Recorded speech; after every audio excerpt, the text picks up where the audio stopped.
And today we're talking about the difference between green building and energy efficient buildings.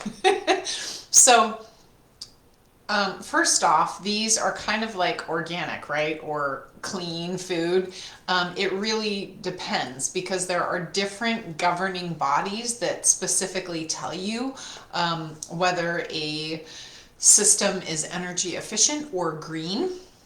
So the one that you've probably heard all about on the green side is LEED certification. So LEED has definitely different levels of green buildings, and it considers all kinds of things in that LEED certification.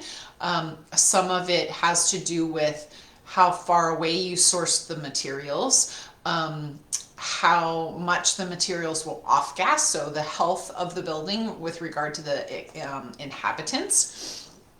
It also, of course, considers energy efficiency, but it doesn't just consider energy efficiency in their LEED program. And LEED has multiple levels, so you can do just like gold, silver, platinum, passive house. Those are all certifications under LEED.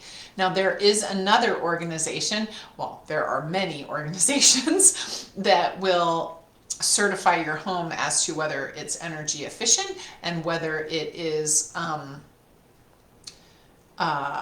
safe or a happy, healthy home. Because although those things kind of go hand in hand, they don't always go hand in hand. Let me give you a great example. Something that's super energy efficient is an on-demand hot water heater. Specifically a gas on-demand hot water heater. Now gas, they're coming to find out that natural gas is not that great for the environment.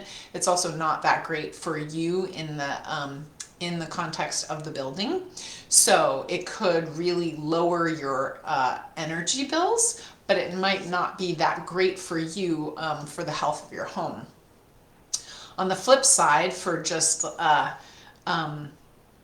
green building, you might have what's called a heat recovery unit. Now those units are specifically mostly to clean the air. So they cycle all of the air in your entire house through it, usually within like an hour or two or 24 hours, depending on the system. And so it keeps the air very clean in the house.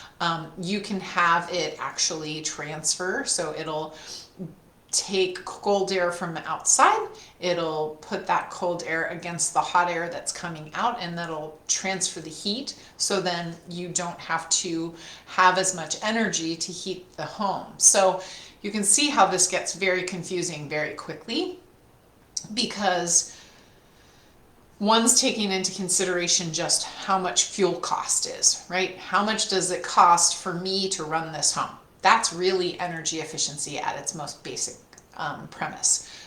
Does it have solar?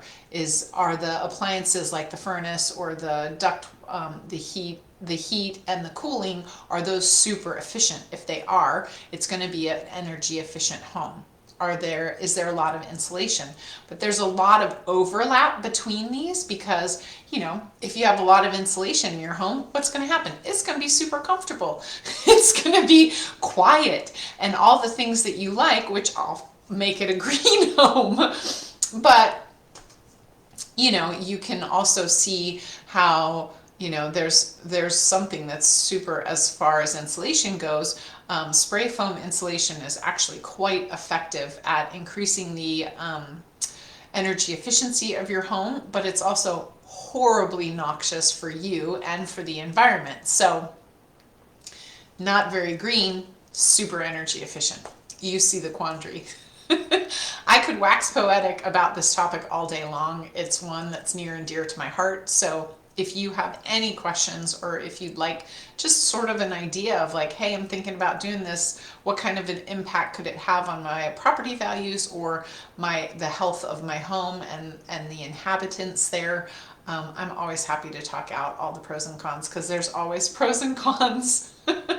As always, thank you so much for tuning in this week, and we'll see you next week.